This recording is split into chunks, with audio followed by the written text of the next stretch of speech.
show and get to meet our guests and then also join the conversation. Stay with us.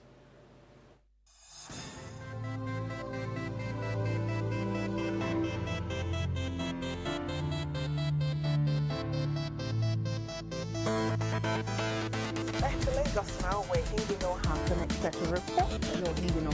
In Lagos, state houses of assembly have charged the federal government directing relevant agencies to ensure.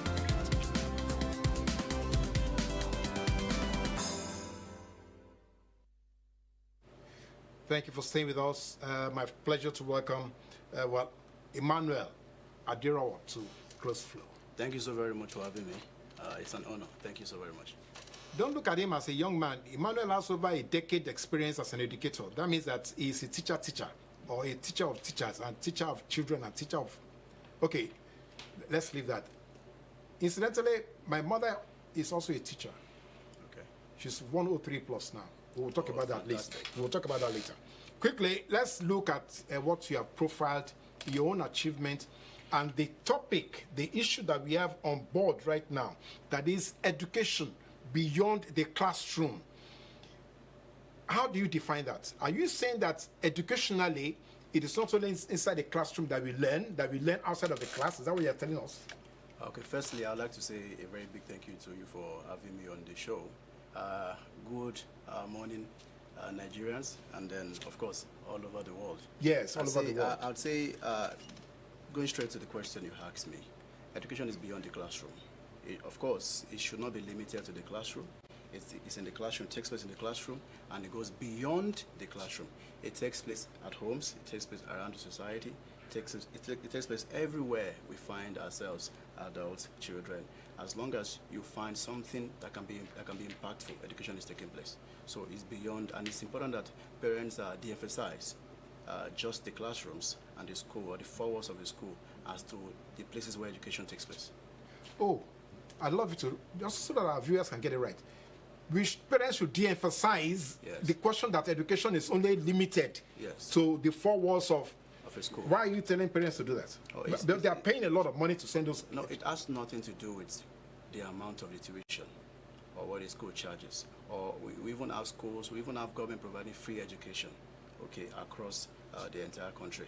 So it has nothing to do with all of that.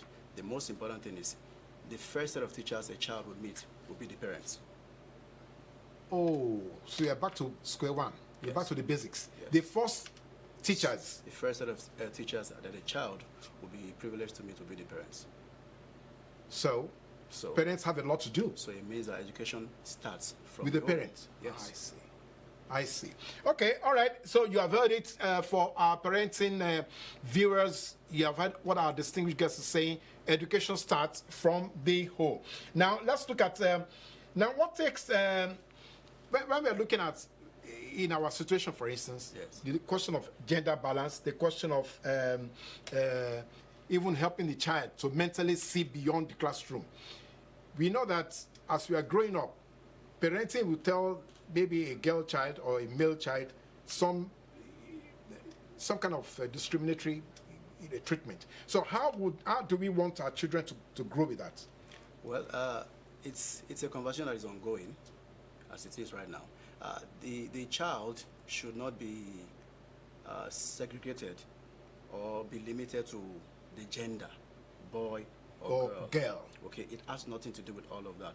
Right now, agencies across the world, British Council and the others, are ensuring and driving the conversation to ensuring that people are not stereotyped into, oh, I'm a boy, I'm a girl. These are things you're supposed to do as a girl. These are things you're supposed to do as a boy. Like, you know, girl, go to sewing school. Oh, as a matter of fact, we have the best chefs being males. Now. All over the world. Yes. Okay, designers, best of them, males. Okay, all over the world. We have best tech experts, females. All over the world. So it has nothing to do with, oh, she's a girl child. Yes. Oh, it's a boy. It's totally something that we're de-emphasizing.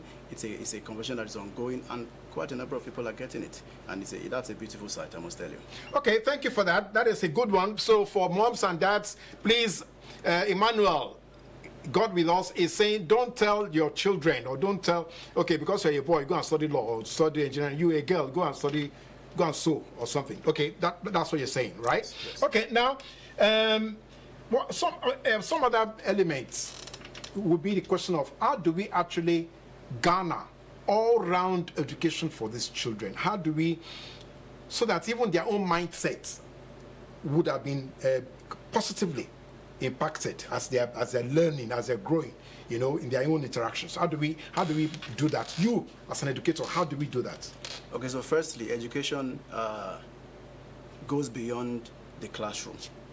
It goes beyond the classroom. Raising a total child requires quite a number of processes that involves key stakeholders: parents, teachers, and of course the society. Now, there are roles that parents will have to play.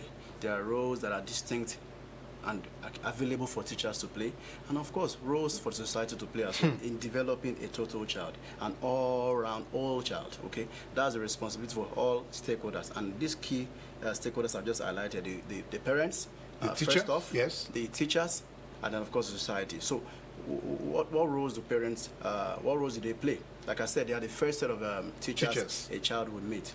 Okay, they are supposed to provide the emotional support. They're supposed to allow a child love humanity. That's a skill that's something that an attribute that a child must have, having to learn how to love humanity. Wow. And you can't love humanity without loving yourself, and you can't love yourself if your parents don't love you unconditionally. So if the child experiences discriminatory treatment, okay, from parents, you are saying that child would tend to also exhibit that discrimination. It's just the way it is. It's just the way it is. Oh. Garbage in, garbage out. Oh. Yes. No, Emmy, what you are saying now, so some of the kind of relationships we get maybe in the workspace, okay, where we see co-workers, okay, exhibiting such. So are you saying that they must have learned it from? It's a mix of everything. It's a mix of everything. Now, you're not putting all of the blames on the parents alone. Yes. Teachers have a role to play. Society has a role to play. Oh, great. Okay, so by the time you put so that you have that triangle. Yeah, it's a potpourri of all of that. So by the time you put all of that into place, you see that you can actually link it. Okay, and because our roles are interwoven, and it's difficult to dissect who's responsible for this child's act, but you cannot extricate it from those three stakeholders involved in raising that child. Yes. Thank you very much for that. He has given us the trial card of how we are responsible for what happens to our children. Now, so structurally, Emmanuel, please, let's be candid here with your experience, with the fact that you have, interacted and dealt with, so many people. Structurally, are we sure that our educators, that is the teachers that we have, the way they learn to go and teach children in our schools, are we sure they are adept at how street smart knowledge for social interaction, for cultural relativism can be used? Do you think because we are giving us an example now, society also has a role to play in the trioca. Yeah. So are we sure our own educators can actually give to the society what? Are we sure? Yeah. They can? Well, it's also an ongoing conversation. Apparently, the reason why we have a challenge as a country right now is because we hear people say things like our graduates are not thoroughbred. Yes. Our graduates are not, they need to be trained before you can even hand over or even give them a job.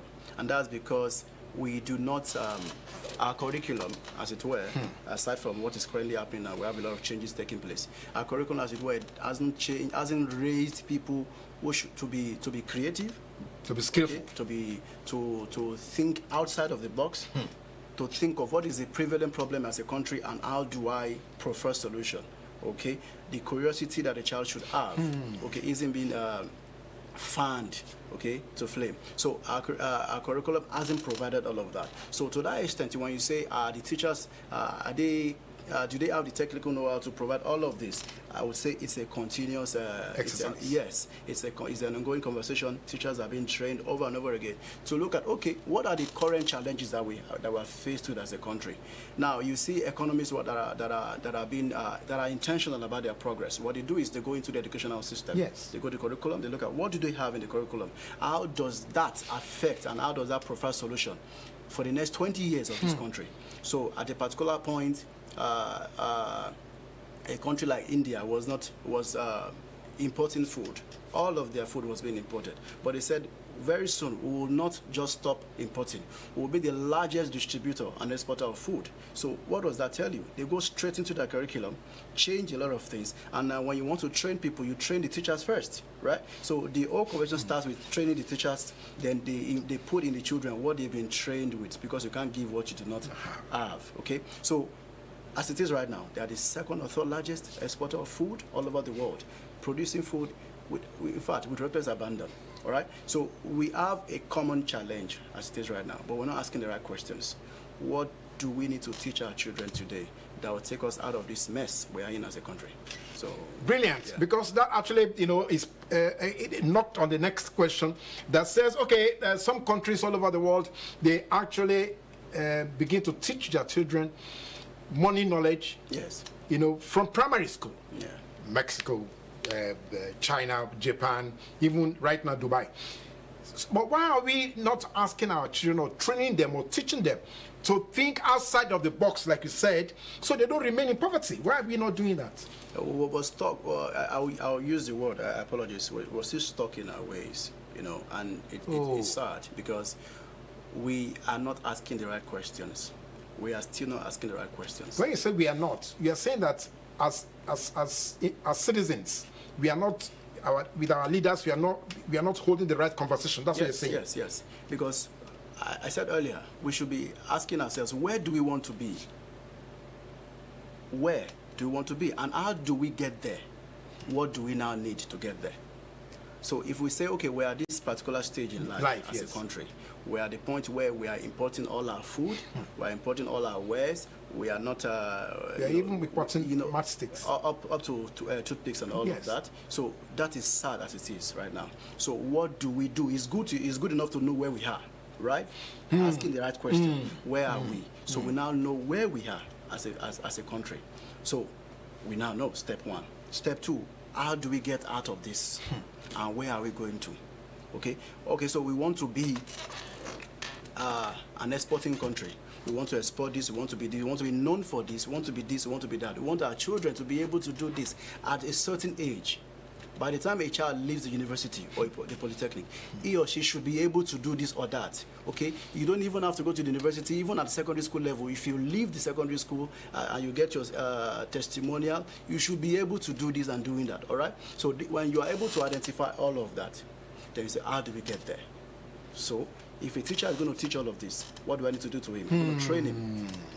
I'm going to train. So our curriculum is totally, either it's expunged, okay? Yes. Thrown away, yes. And a new one is formulated. Yes. That we now, and therefore for the teachers to actually teach according to this new curriculum that is going to take us to the next level. Yes. We are going to train the teachers intentionally, and regardless of which party is on board, it's a continuum, right? So they know that we are at this stage in life, we move on. We have a shared purpose, shared value, and then we are all moving in the same direction. So we've not even started asking ourselves these questions. We are all complaining about it, we're all talking about it, but we're not asking the right questions.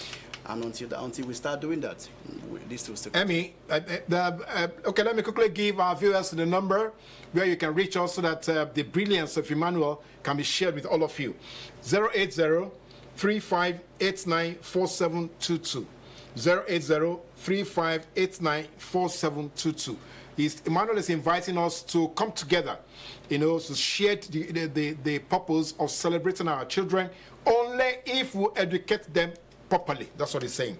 Now, Emmanuel, just to buttress a point, researchers have shown that by the time a child turns 18, he or she would have spent only 9% of their well-being in a classroom. Only 9% of their well-being in a classroom. So, the remaining 81% is where? Yeah, it's spent at 91% is spent at home and in society. Wow. So, it tells you the reason why there should be less emphasis on what's there. Of course, you can't. And that's what you're saying. Even by the time a child leaves primary school, you should have some skills. Some certain life skills. basic skills that a child, I try to check what's happening around me, and you see lots of kids, even in China. You mentioned China Yes. just a while ago. Yes. And you see these children in the kindergarten classes. Yes. Okay, making things. They can actually put dishes together. Okay, make a certain dish for you, and you will actually consume them. They are healthy enough for you to consume it. They can actually put things together, and they can couple quite a number of things. These are children in kindergarten. Yes, in kindergarten. Okay, so and then of course you have those in the nursery, you have those in the elementary classes from year 1 to year 6. That is, we're not in Nigeria. We're not even looking at that yet. We're still focusing on what should a graduate be able to do. No, all over the world, people are already thinking of what a baby, a toddler, should be able to do. So you go to Dubai, you see a teenager and they ask him, well, no, it's preteen, and they will ask you, what's your profession? And the child is wondering, what do you mean what's my profession? I'm not supposed to know what profession is. Maybe when I'm a graduate, I'll start thinking, what do I want to do? No, over there, they're already asking you, even as a preteen, what is your profession? They feel that you have an idea what you want to be in life. What your contribution will be like in society. Okay, so you're not coming in as somebody who wants to collect. Or who wants to beg. Yes, they're already training you as somebody who's supposed to contribute to the whole. Okay, so with that kind of mindset, you're not thinking anyhow. You're not thinking like an average person. You're thinking of what do I bring to the table? I am here now. Everybody see me. What do I bring to the table? It makes you responsible. Okay, so let us be responsible. That's what Emmanuel is asking us to do. Let us be responsible as parents, even as children. Call us 08035. I beg your pardon, not call us. Send us a text message or a WhatsApp message. 08035894722. 08035894722. Send us that text message right now so that Emmanuel can also make you more responsible. Now, quickly, we know that culturally, human interactions in Africa and especially Nigeria, we are actually, from the depth of our natural empathy as, humans, and the fact that we have a sense of belonging and shared communal values, which you just mentioned. But is our educational system supporting these treasures? Well, I think to an extent it is, but there are still limitations to how well we put out all of this. And one of the things that we need to do as a people would be to not to lose ourselves in as much as we are trying to adapt to the needs and the current needs of the world. We're not trying to lose ourselves, but at the same time put power in ourselves through our culture. Okay. Now, how do you do that? Is to adapt while you hold on to your cultural values. Okay, adapt and you hold on to, and then you move ahead. So because God needs us to show the many sides of his beauty through our different cultures and all of that. You see, so you see countries that are doing so well, they don't forget where they're coming from. They don't forget their cultural heritage. They make it a major part, okay, of their story. Of their story. They don't forget. That's the word. They don't forget their story. Okay, so they embed it in all of the narratives that they have. So as you grow up as a child, you know where you're coming from. Okay, you have an idea what it's been like, okay, for your fathers and all of that. So we are not trying to forget all of that. We should not, as a matter of fact, forget who we are as a group, but we should, as much as possible, adapt while we're all behind us, our cultural heritage. Okay, now that again is another brilliance, but I don't know how you might going to deal with this, because Digitech, somebody says, Digitech is essentially a binary coding evolution. Now, base 2 arithmetics was taught in, Western region those days. Base 2 arithmetics was taught in part of Nigeria in our schools. But how can we now revisit and rejig this humongous knowledge base as part of what we are now trying to evolve to be part of the global, space? We know that Digitech is everywhere, but this is base 2. So how come we cannot go back and use our same base 2 knowledge to be part of the world? I would firstly, before I dive right in, I would say that we have actually done most of the larger part of our content in the curriculum is a bit of pick from who our colonial masters, what they gave us, and they put it in. Okay. Now, what did they want? What did they have in mind when they gave us that curriculum? What was their thinking? What was it like? Okay. So at a particular point, we have to ask ourselves. We have to. Are we at the point of rebirth, where we say, okay, these are peculiar country. What are the peculiar challenges that we're faced with? Okay. Now we have the digitech revolution taking place right now. Yes. Children are being taught. Okay, children are being told we need to go digital. Yes. And the schools are really as much as possible. As a matter of fact, the Lagos State curriculum has just been adjusted and adapted. AI is also inclusive in the ICT class curriculum, which is fantastic. Yeah. Okay. But the question should be rather, are the teachers well equipped to handle all of that? There should be intentionality with our approach that would afford our teachers and give them the right skills, well equipped enough to teach our children and move them from where they are to where they should be. So this conversation has been taking place mostly on parents who are like, okay, I want to ensure my child is, but the space in the public space there needs to be much more tuned to the current challenges, and most importantly, the challenges that will arise in the future. These children are 7, 8, 10, 15, 16. They still have 30, 40 years, 50 before active years. Yes. What contribution would they be giving to society? You know. So, and what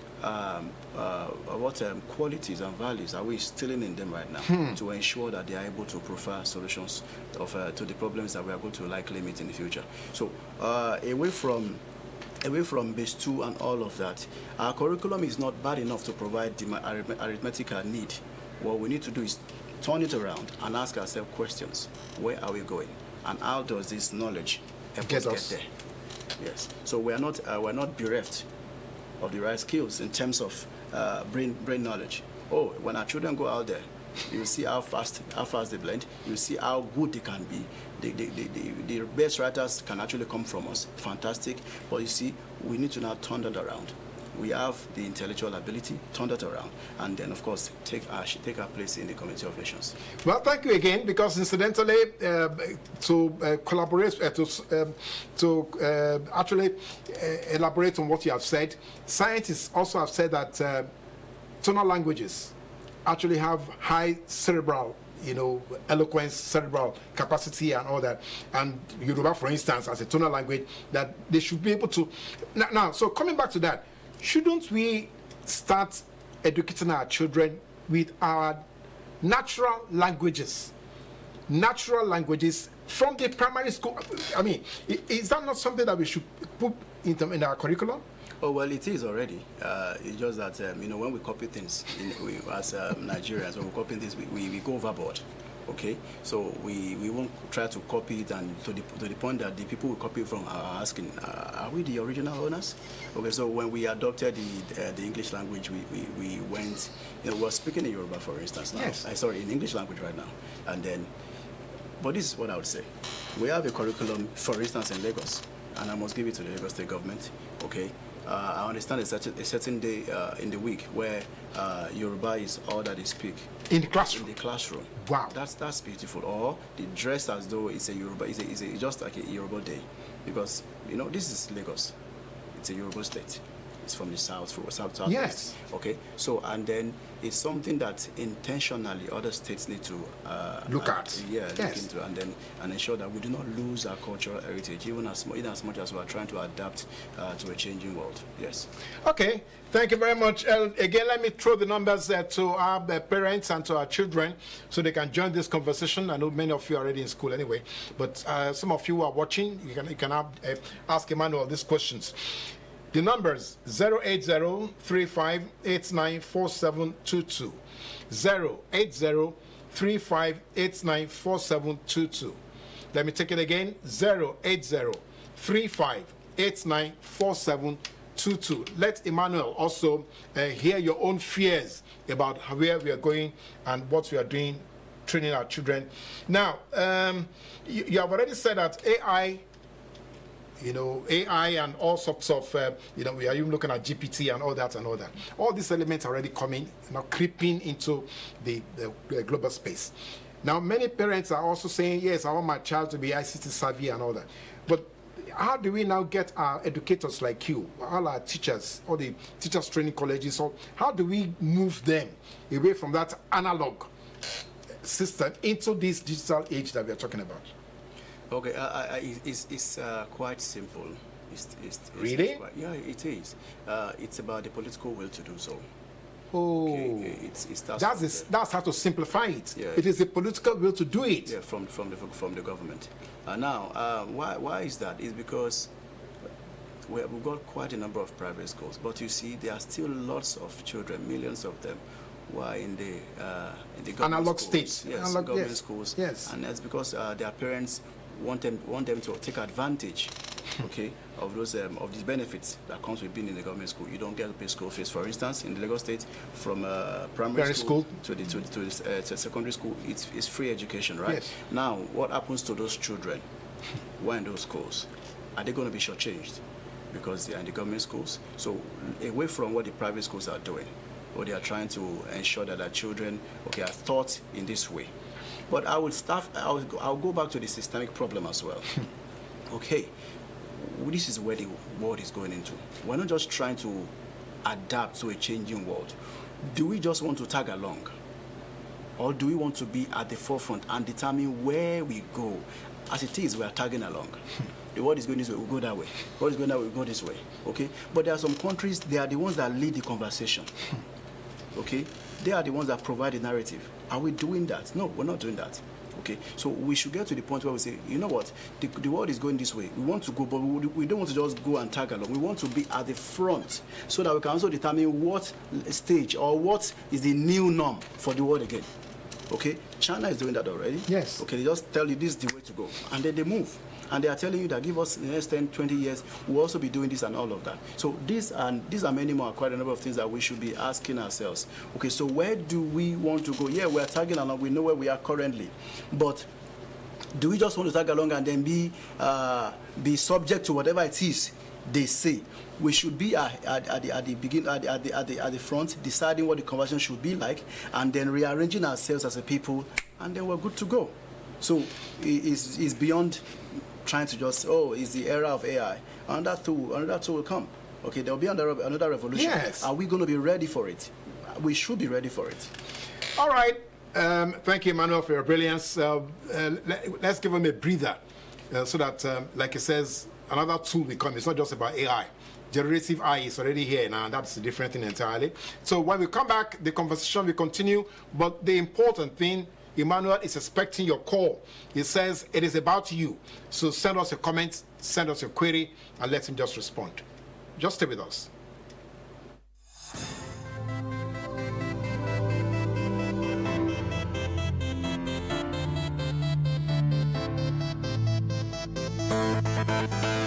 Back to Lagos now, where Indino has an executive report. Your Indino.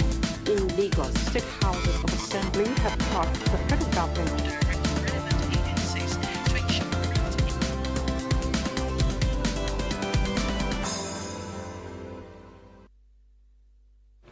Yes, it is still close flow from NTA2 Lagos Network Center. Obviously, I have Emmanuel in the house with us, a distinguished Nigerian, a man with, but a visionary Nigerian really, because what he's looking at is the future. That we need to know where we are, we need to know where we are going, we need to know how we're going to get there. And that is, we are starting with our children. If you cannot teach your children all these elements, this troika of life-adding values, then you have failed as a parent. That's what. Now, okay, Emmanuel, let's even look at because there are also some other contextual, issues. Some people are of the opinion that the core values entrenched in the Industrial Revolution as well as our colonial experiences have also been transported into our educational system. And we need to exit. We need to, those values, we are meant to enslave. We are not meant to educate. So how do we exit? You are an educator. So how do we exit? How do we convince not only our citizens, but even leaders to know that, no, we need to exit from this curriculum, and then you think it's possible? Oh yes, I'm actually happy you asked that question, because we are already exiting it. Yes, we are, because educators all around Nigeria have come to realize that this is not the way to go. Okay, so I think it's common knowledge. It's just clear. Okay, it's just clear because what we have is different from what they have. Yes. Okay, so why the double standard? Why give us what you cannot use? All right, why keep us in perpetual poverty, enslavement, while you prosper? Okay, at our backs. So it's totally not what we cannot sustain. It's not sustainable. So we are actually exiting. However, it's not a national movement. That's what the problem is. It's sporadic. So it's just something that people are doing in their different corners and all of that. It should be national. Yeah, we are doing this as a country. This is what we want to do as a country, regardless of who you are, where you're coming from. You're from the outside. It's not about politics. It's not about politics. It's not about the geopolitical zone you come from. It's about we as a country. What do we stand for? What do we want to be known for?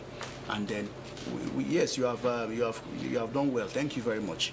It's time to leave. So we want to be in charge of our lives right now. And then we are taking steps to ensuring that happens. So people are doing that. But you see, it's a lot more when it comes from the center.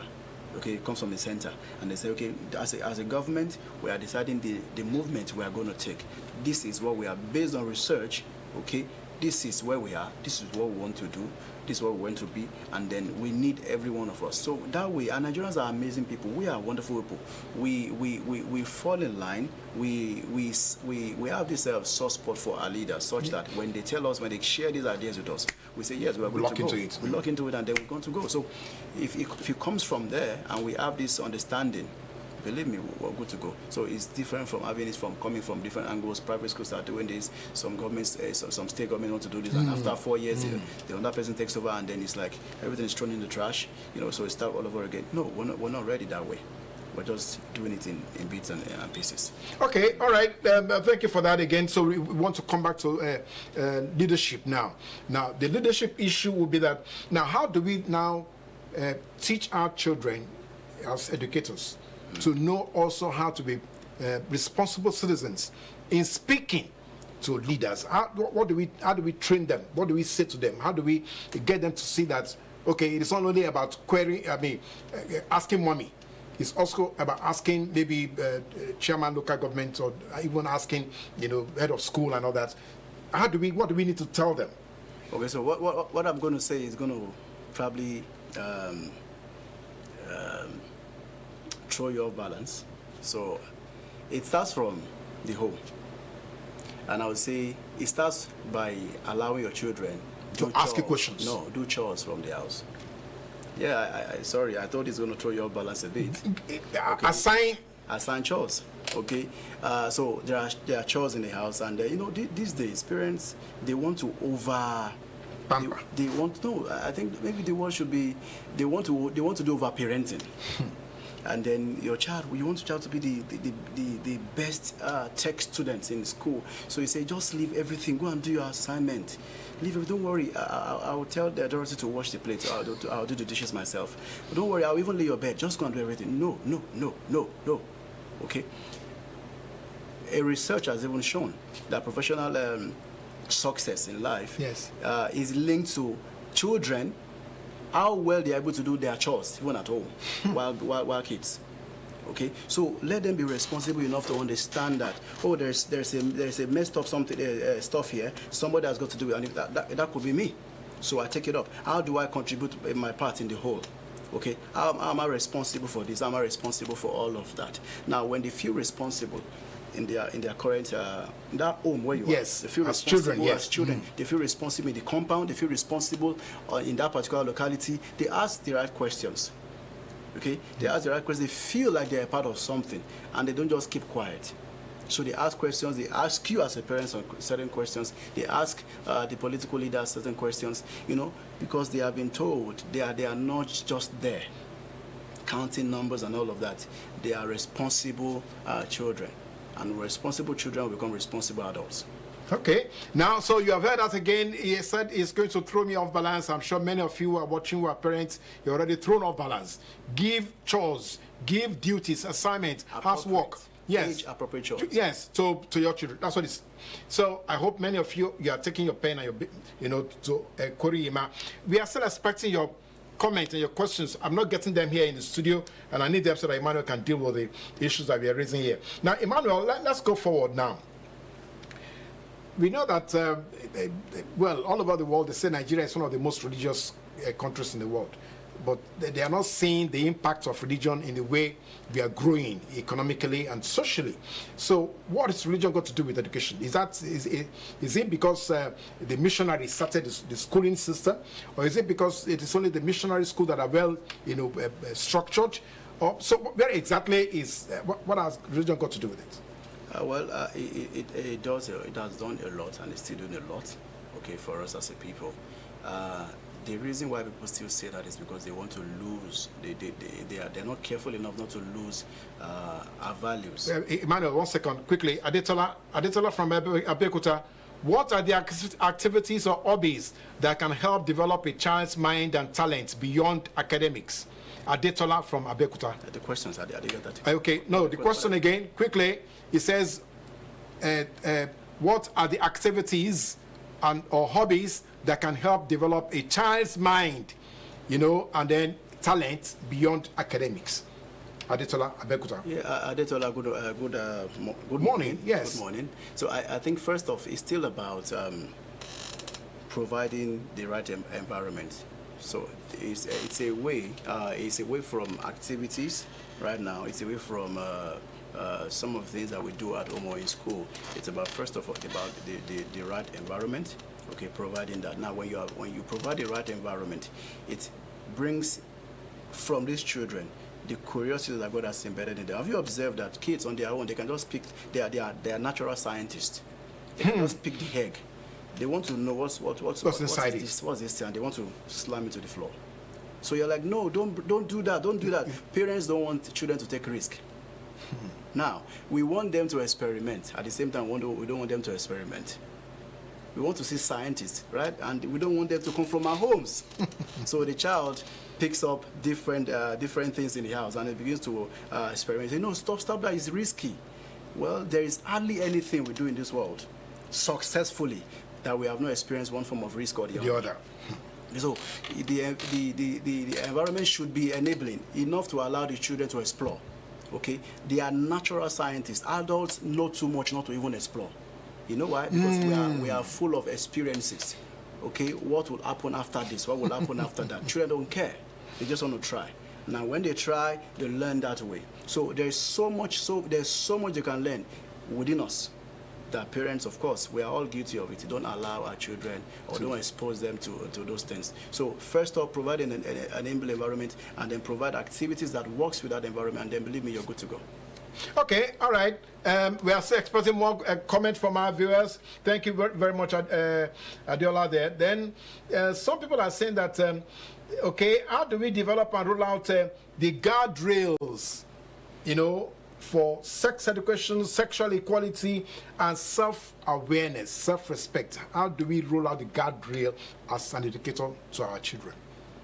First, I think I am... Okay, 1 second before you now answer that. Favor from Abuja says, when is the right time to begin to educate children about... Oh. No, it's fine. It's the same question. Yes. So what's the right time to, so go ahead. About sex education, and what is the best method to adopt in educating them? Okay, so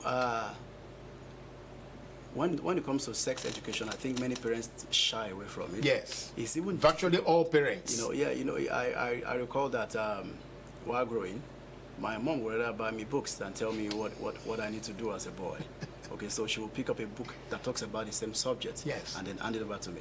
Of course, I love reading. Yeah, so I pick up those books, and then I remember a particular book on sex by Pastor Sam Adeyemi. I love this so much. When I saw the title, you mean a book can be titled Sex? Okay, I'm interested. So I opened it, and it taught me a whole lot about the subject sex. Now, it's important that parents do not. It's not something you should not do. You should not be shy to talk about sex education. Now, the question should be, at what age? Even as toddlers, when they go to school, when they come back from school, okay, do you know what your body part is? Do you know what this part is? Do you know what that part is? It's Starting from the basics. Yes, it's important that you educate them and let them know the difference between, oh, you're a boy, so you should have this kind of body parts, or you're a girl, these are the, and then certain things should not be done because of this or by so and so persons. So when you do not, by research that is shown that when you do not teach them all of these things, they will learn from the wrong sources, from their friends. And interestingly, their friends will take over your spot as a parent because they'll begin to teach them. Now, how do you expect that a group of people who don't know where they are going is being led by somebody who doesn't even know where it's going? So they are all children, and they are leading the conversation, teaching themselves stuffs. And the many of these stuffs, you see, you go online, you provide tabs for your children, and then while they are trying to safely navigate, a naughty link shows up, and then these children want to they are curious, right? So they want to, oh, what's there? Someone says, hello, my name is, and they're wondering, do I know anybody? They click on this link. It takes them far from what you thought they should be looking at. So without you teaching them, somebody's already doing that for you. And what they are giving them is total garbage. Now, when you have a garden, it's important that you actually prune it and weed out dirt every now and then. When you leave it, something will grow there. The garbage. You will have weeds. Yes. Okay. Growing in there. Yeah, growing there. So if you think that because you are not talking about it, they will not know about it, well, you are actually mistaken, because they will know a lot of nonsense about it, something you do not want them to know. And it's difficult to start trying to remove what they know, because you're no more leading the conversation. But if you start off leading it, the children will say, oh, my mother said, my dad said, yes, this and that. So yes, it's a whole lot that you need to actually do. Okay. All right. Again, we are still waiting for all our viewers to please join this conversation, because Emmanuel is just throwing it right into your court. He's saying that, okay, yes, so sex education, what time does it start? It should start as early as you can get to speak to your child. Uche from Ikeja. Uche says, how do we protect our children against many social ills, including getting rich quick habits? That's Uche from Ikeja. Well, I like the last part, getting rich quick yes, habits. We are gradually and interestingly at a terrible rate, we are losing our values as a people. Quite a number of parents will go the extra mile in even praying that their children get rich quick. So nowadays people don't even ask questions. A little boy of 19, 17 comes home with a very big vehicle, like they call it Benz nowadays. Then he comes home with it, and the mother doesn't even ask, where did you get it from? They say, God will bless you. The God that has done this one for you will provide you many more vehicles, and we'll all celebrate. That's terrible. Okay, we have lost, we are gradually losing our values as a people. Is it due to the hunger and the land? I'm not so sure. I think that we need to ask the right questions. A child should know that there is dignity in labor. A child should know that when you are not working, you're not supposed to earn. Okay, so this get rich quick syndrome that is taken all over the country is an anomaly. It's not right. So parents should imbibe. One of the roles that parents have to play is to imbibe values and discipline in their children. Okay, when a child knows that I can't go to my mom and showcase a brand new phone of iPhone, perhaps iPhone 13, without a commensurate salary, then the child will not go home with that. Because you will ask as a parent, how did you get this phone? Who gave it to you? Were you able to save to get this phone? And what is the purpose of getting this particular phone? What is your current level of savings? Okay, and how do you intend to maintain this phone? But parents don't ask such questions. Oh, you have a new phone. Oh, fantastic. I hope you will buy one for me too. I'm an elderly woman.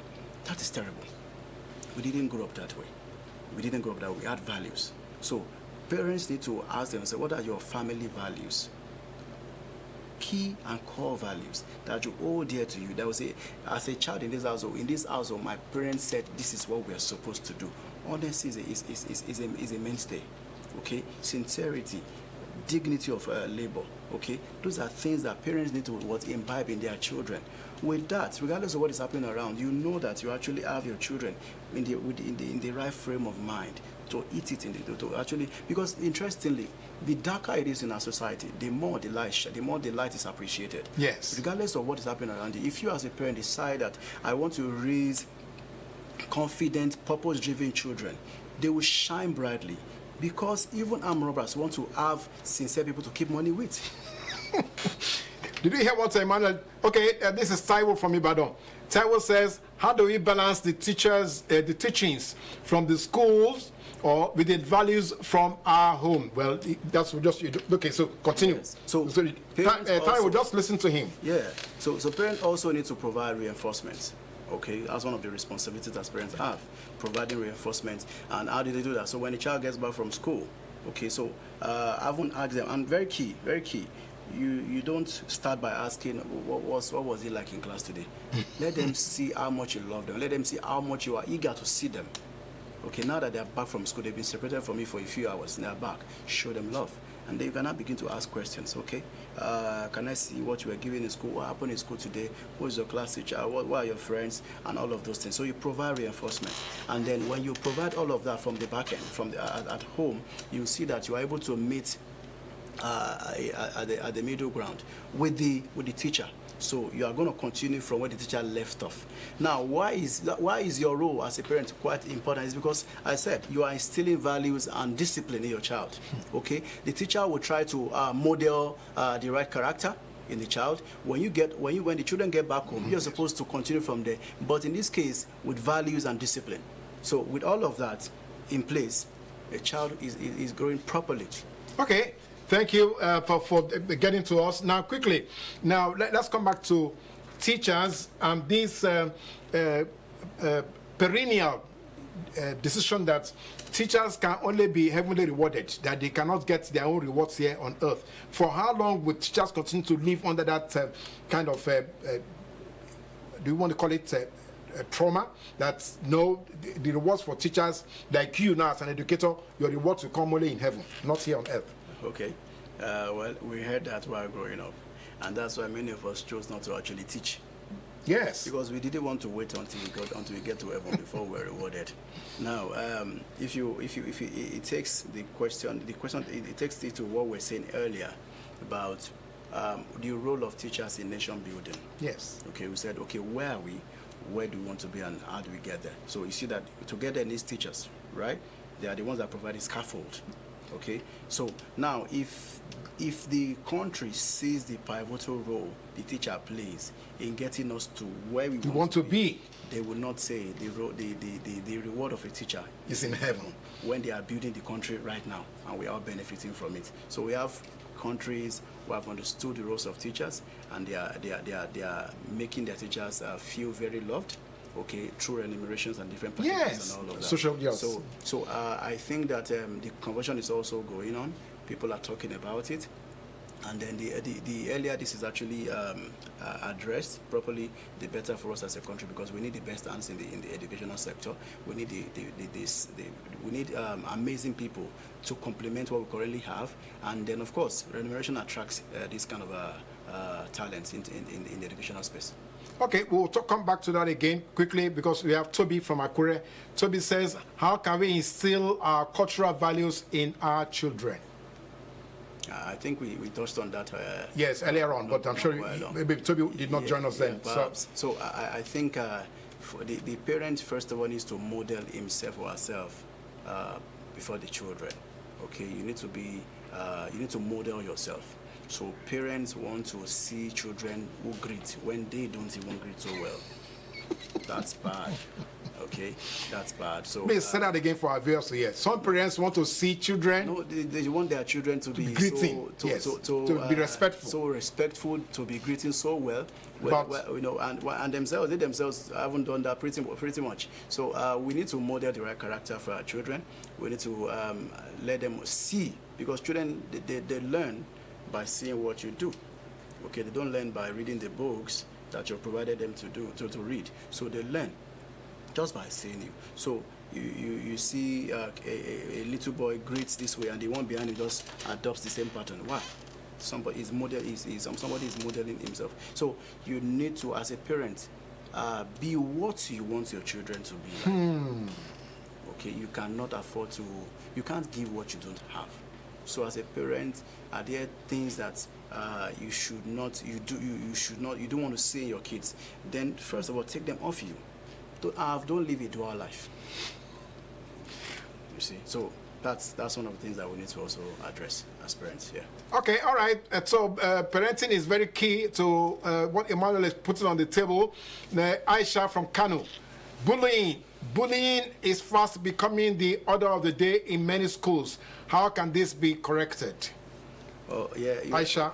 Yeah, well, to Aisha, I think I quite agree with you. It's a very serious topic. Situation, yes. Bullying. But you see, our children need to understand that a bully is a weak person. Okay, a bully is a weak person. A bully is not somebody who has the wherewithal. It's actually somebody who has something to cover. So before you address that thing that he feels he has a deficiency in, he quickly attacks you. Okay, physically, verbally, and then even on the social media space. All right. So a bully is somebody who has a bit of a deficiency, perhaps arising from the home, school, society, and all of that. So when a child is taught that a bully is weak, you will not even succumb to their truancy or their own games. You see, bullying is quite bad. And then I like the fact that there's a conversation going on around it, and people are getting to emphasize it more, because the effect of bullying and bullies is quite far-reaching. You see, and it's not something new. Yes, it's been with us for a while. It's been with us for a long time. Yeah, yes. We're talking about it now. Yes. So that's why I'm excited about it. Okay, we are talking about it. Parents have a responsibility. Teachers have a responsibility to train the children to understand that a bully or bullying is not even in any way accepted in our day-to-day life, and that the bully is a weak person, as I said earlier. So when we have that mindset, you see that a bully will begin to unlearn what he or she has learned, and then turn a new leaf. Yeah. Okay, all right. Your takeaway before we leave, because my producer is saying that if I leave Emmanuel here, Emmanuel is going to keep us talking to next year. Now, quickly, what's your takeaway as we want to celebrate our children on Children's Day? What do you want? What future do you see for Nigeria? Well, I am grateful to God that we have the opportunity to see where we are currently. Okay, and then I'm hoping by the grace of God also that these children, what we hold them, we're able to provide. What we hold them, it's a blueprint of where we want to be, and then to train them for that purpose, because we owe them that much. We owe them that responsibility of training them, making them useful. Okay, because children are not a plaything in the hand of parents. Okay, they are a gift of trust from God to every family, and God has a purpose for them, right? So the Bible says, "Train up a child in the way he should go," not the way you want, not the way you want it. Yes. Yeah. So they are not a plaything. They're not something that you use in pride to taking pride amongst your friends. Okay, or your child is doing this, so my child must do the same thing. No, it's about what's the direction for this child. Now I'm hoping to see that there will be a certain direction that will start at the federal, national level, that will trickle down to every family, and that would help us position rightly our children for the world and for the challenges that is ahead of them. With this, believe me sincerely, because we have a blessed country. We have a large population of these children. Yes. Okay, and then that itself is a blessing. So I hope we can actually tap into that. Thank you so much. Thank you. Thank you very much. Brilliant, Emmanuel. Maybe the conversation is going to continue again. We have to find the way to bring this distinguished Nigerian back to the studio so he can give us a better future. Well, he says we have the blueprint, we have a large population, young Nigerians, over 60% of them are actually the Gen Z. But are we training them right? That's what he's saying. And he's saying that it's a blessing already, but we have to work on it to make it a reality. So, Emmanuel Adero, thank you so much for coming on the show. The conversation is never over on Closed Flow. So go to all our social media handles. If you did not send your question earlier on today, send to the social media handles. Emmanuel can still respond to it. So until next week, it is bye from us.